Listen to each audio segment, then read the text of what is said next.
Ginseng didn't transplant well, but it was better than leaving it here to get trampled by all the people who'd arrived to remove the body. It was a pretty place to die. Chapter 2. Mick Hardin awoke in sections, aware of each body part separate from the rest, as if he'd been dismantled. He lay on his arm, dull and tingling from hours of pressure against the earth. He shifted his legs to make sure they worked, then allowed his mind to drift away. A few birds had begun their chorus in the glow of dawn.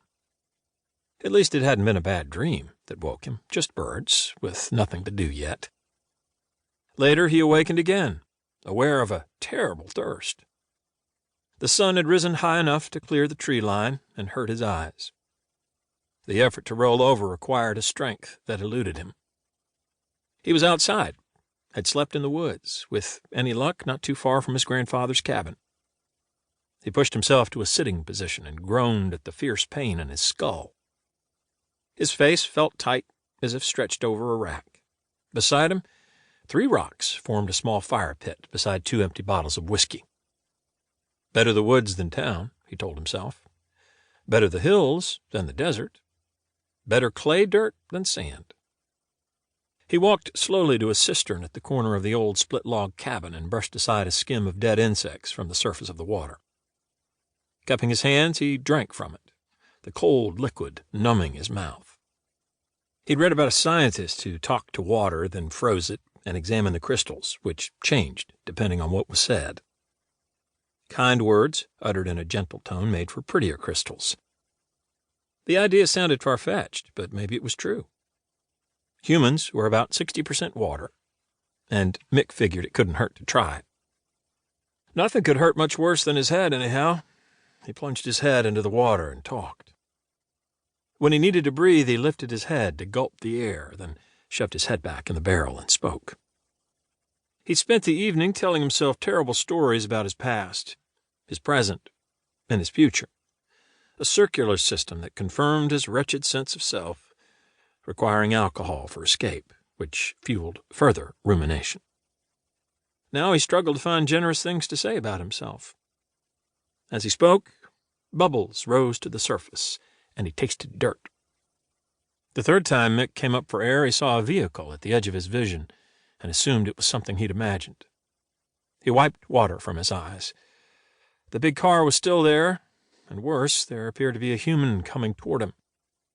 Worst of all, it was his sister, wearing her official sheriff's uniform. To top it off, she was laughing. "What do you want?" he said. "Oh," Linda said, "checking on your hygiene in general. Looks like you're bathing regular. Taking a bug bath, that's what Papa called it. How you doing?" "Feel like I've been shot at and missed, shit at and hit." "At least your head is clean." Mick nodded, the movement sending stabs of pain along his body. His head felt like the top of a drum tightened bolt by bolt until any pressure might rip his flesh. He'd overdone it, all right. "Coffee," he said. "Want some?" He went in the house, water streaming along his torso and light blue chambray work shirt. He filled a blackened 4-cup espresso pot with grounds and set it on a camp stove, a propane tank with stabilizing fins, and ignited the flame. Linda inspected a tin pitcher of water for bugs. "Where's this from?" she said. "Pawpaw's well?" "How long you aiming to live out here?" "I need to change clothes." Linda nodded once, a single curt movement of her head she used with most men. Everyone had their little ways, their routines. Mick's were odd, a product of living with their grandfather in this cabin as a child, followed by 14 years in the Army. He'd been a paratrooper, then joined the Criminal Investigation Division, specializing in homicide. Linda moved languidly about the main room as if the space itself rendered time obsolete and slowed her motion.